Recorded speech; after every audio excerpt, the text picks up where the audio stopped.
ETF index mutual funds నేర్చుకుని stock మార్కెట్లో రాణించాలనుకుంటున్నారా? వెంటనే ఈ నెంబర్కి కాల్ చేయండి. నమస్తే రమగారు. నమస్తే జయ. ఏదైనా సరదా కథ చెప్పుకుందామండి. ఒక పల్లెటూరులో ఇద్దరు అన్నదమ్ములు ఉండేవాళ్ళట. అన్న మోతుబరి, తమ్ముడు పేద రైతు. అన్నకి భార్య ద్వారా కలిసి వచ్చింది, ఆయన ఎక్కిపోయాడు. తమ్ముడు ఏదో చిన్నగా వ్యవసాయం చేసుకునేవాడు. అయితే ఏమైందట, ఓసారి తమ్ముడు పొలం దున్నుకోవాల్సి వచ్చింది. పోయి అన్నయ్య దగ్గరికి వెళ్ళి, అన్నయ్య నీ ఎడ్ల జత ఖాళీగా ఉంటే నాకు ఇవ్వవా? మరి ఒక ఎద్దే ఉంది, మాకు రెండో ఎద్దు పోయింది, జతలో ఒకటి భుజాలు, కొంచెం పెద్ద ఎద్దుని ఇస్తే మా ఎద్దుతూ దాని ఎద్దుని కట్టుకుని ఈ ఎద్దుని కట్టి మొత్తానికి పొలం దున్నుకుంటానంటే, సరే ఆయన ఏమన్నాడు, బోర్డు ఖరీదు పెట్టి కొన్నాను, జాగ్రత్త, కొంచెం బాగా ఉలవలు పెట్టు, దానికి బలంగా ఉంటుంది, మేము బాగా పోషిస్తాం అని 100 జాగ్రత్తలు చెప్పి ఎద్దును అప్పచెప్పాడు. ఈయన దగ్గర ఒక సుమారైన సైజు సేమే కానీ ఓపి తక్కువ ఎద్దు ఉంది. ఈ బలమైన ఎద్దుని కట్టి చక్కగా ఆ పూటంతా పొలం దున్నేసుకున్నాడు. ఆయనకో ఎకరా బతికో ఎంతో ఉంది, కుంటన్నర పొలం దున్నుకున్నాడు. దున్నిన తర్వాత ఏమైంది, సాయంకాలం చీకటి పడేసరికల్లా తెస్తానన్నాడు కదా, దబదబా హే అని ఆ ఎద్దుని అదిరించి ముందుకు తీసుకొస్తుంటే ఆ ఎద్దు ఒక్క అడుగు కొంచెం తపటడుగు పడి పక్కన ఏదో గోడ కొట్టుకుని కొమ్ము కాస్త విరిగిపోయింది దానికి.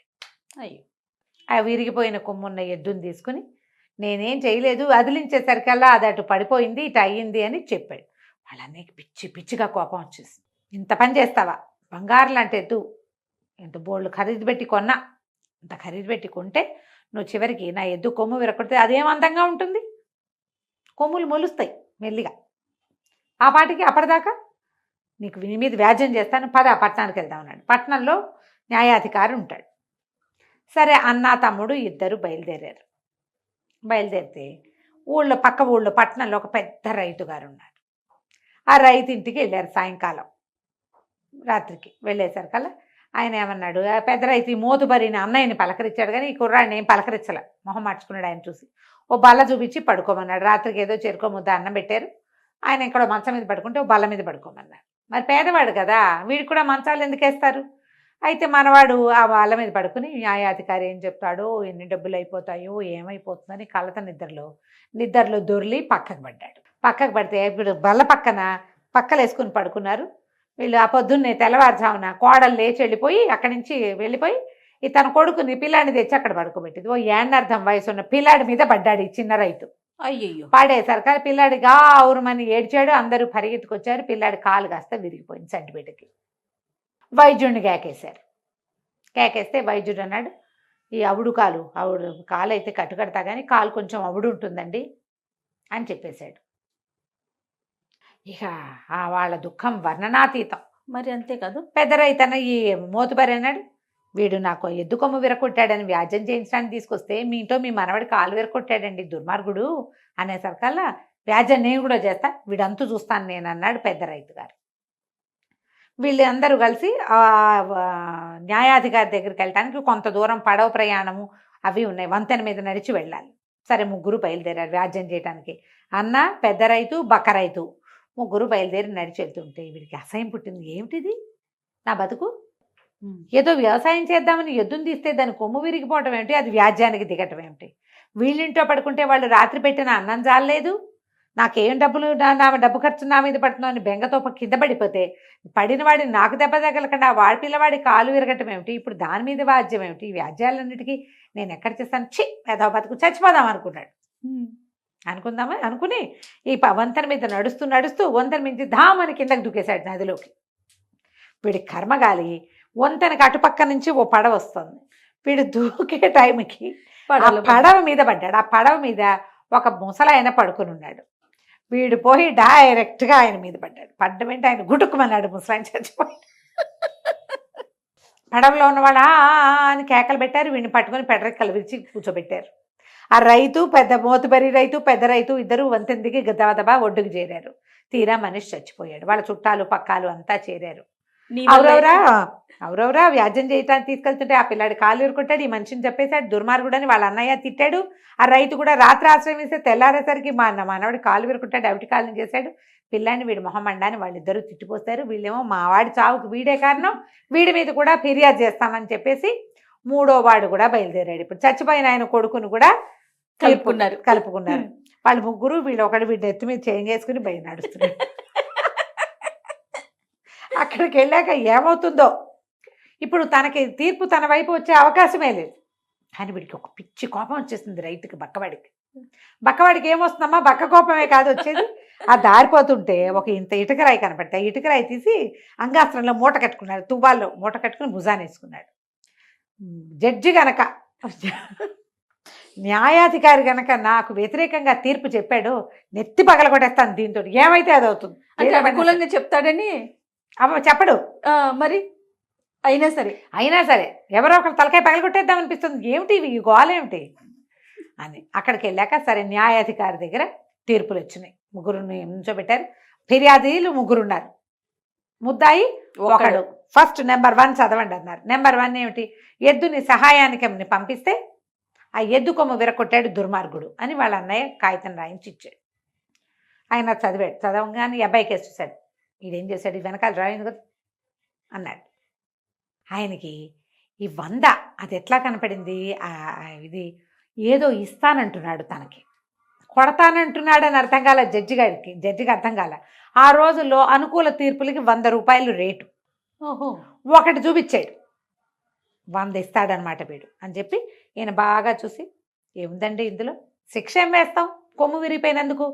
అబ్బాయి నువ్వు ఎద్దును మీ ఇంటికి తీసుకుపో, ఆ ఎద్దు కొమ్ము మొలిచేదాకా నువ్వే దానికి తిండి పెట్టాలి, నీళ్ళు పెట్టాలి, అన్నీ పెట్టాలి, పని తీసుకుంటావా మానుకుంటావా నీ ఇష్టం, ఎద్దును మాత్రం మీ ఇంట్లోనే ఉంచాలి, కొమ్ము మొలిచాకే మీ అన్నయ్యకి తిరిగి ఇవ్వన్నాడు. అయిపోయి బాగుంది. అంటే ఇప్పుడు వీడేం డబ్బులు కట్టక్కర్లే అమ్మయ్యా అనుకున్నాడు. సరే ఎద్దును పక్క పెట్టారు. అక్కడి నుంచి రెండో ముసలాయన పెద్ద రైతు గారు అన్నాడు కదా, రైతు గారు చెప్పాడు, రాత్రి అన్నం పెట్టి మన బల్ల మీద పడుకోబెడితే వీడిపో తెల్లవారేసరికల్లా మా మనవడి మీద పడ్డాడండి, పిల్లాడి కాలు కాస్త విరిగిపోయింది, పిల్లాడికి అవుడు తీరదు, అవుటి కాలుతోటే పెరుగుతాడని మరి వైద్యుడు చెప్పారు. ఇప్పుడు సమాధానం చెప్పించండి వీడితోటి, న్యాయం చేయండి మాకన్నాడు.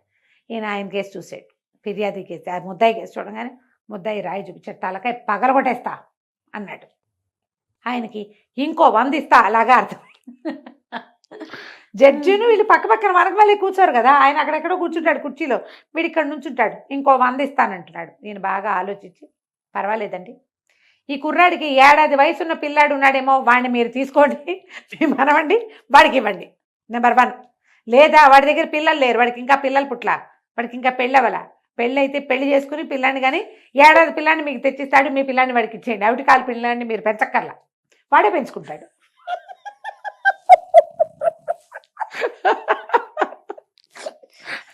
జడ్జికి నమస్కారం. 100 రూపాయలు అట్లా, ఆ రోజుల్లో ఎంత 5 రూపాయలకి బియ్య బస్తా వస్తుంది. పిల్లల్ని మార్చేస్తారా? అంతే, మీకు 1 ఏడాది కాలు విరిపోయిన పిల్లాన్ని ఎలా పెంచాలి మేమన్నారు వాళ్ళు, మీరు పెంచచ్చు, వాడే పెంచుకుంటాడు. కాలు విరిన అవిటి పిల్లాన్ని ఎట్ట పెంచాలండి, ఎట్ట పెంచాలి, నువ్వు పెంచొద్దు, వాడే పెంచుకుంటాడు, వాడే 1 ఏడాది పిల్లాన్ని తెచ్చి నీకు ఇస్తాడు. అప్పటిదాకా మీరు ఫిర్యాదు ఆగాలి, వాడికి ఏడాది, వాడికి 1 పిల్లాడు పుట్టి వాడికి 1 ఏడాది వచ్చేదాకా ఆగాలి, అంతే. బాగుంది కదా. వీడు సరే ఆగారు. అమ్మయ్య. అక్కడి నుంచి 3వ తీర్పు వచ్చింది. 3వ తీర్పు ఏంటి, వంతెన మీద నుంచి దూకి మా నాన్న చావు కారణమయ్యాడండి వీడు. ఈయన ఫిర్యాదు కేసు మళ్ళీ ముద్దాయి కేసు చూశాడు, వీడు మళ్ళీ రాయి చూపించాడు. 2 తీర్పులు బాగానే చెప్పావు, 3వది కనుక సరిగ్గా చెప్పావు బుర్ర పగలేస్తాను నీదని.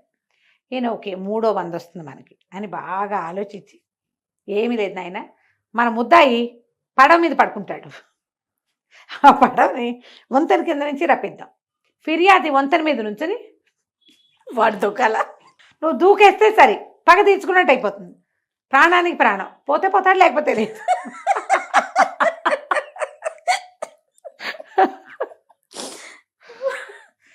లేదా నువ్వు చంపేయాలని ఉంటే నువ్వు మళ్ళీ దూకో, మాకు అభ్యంతరం లేదు, న్యాయస్థానానికి ఏ అభ్యంతరము లేదు, కావాలంటే నువ్వు మళ్ళీ దూకొచ్చు, చచ్చేదాకా నువ్వు దూకుతానన్నా మాకు అభ్యంతరం, ఆ ఫెసిలిటీ ఉంది, ఆ ఫెసిలిటీ ఇస్తా అని తీర్పులు అయిపోయినాయి అని రాశారు. వాళ్ళు ముగ్గురు మొహాలు మార్చుకుని పోతున్నారు. మనవాడు కూడా ఇటుకరాయి భుజాన్ని వేసుకుని నడుస్తున్నాడు.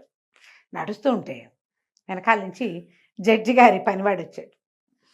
అబ్బాయి ఇంతకుముందు ముద్దాయి నువ్వే కదా. అవును, జడ్జి గారు 300 ఇమ్మన్నారు అన్నాడు.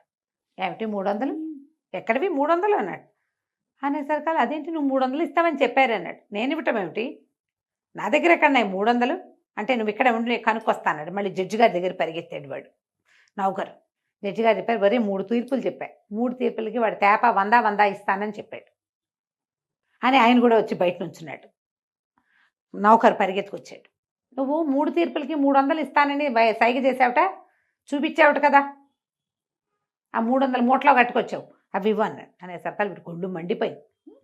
మూటలో నుంచి ఇటుక దీంతో తలకాయ పగల కొడతానని చెప్పాను, రమ్మని ఇప్పుడు తల పగల కొడతా.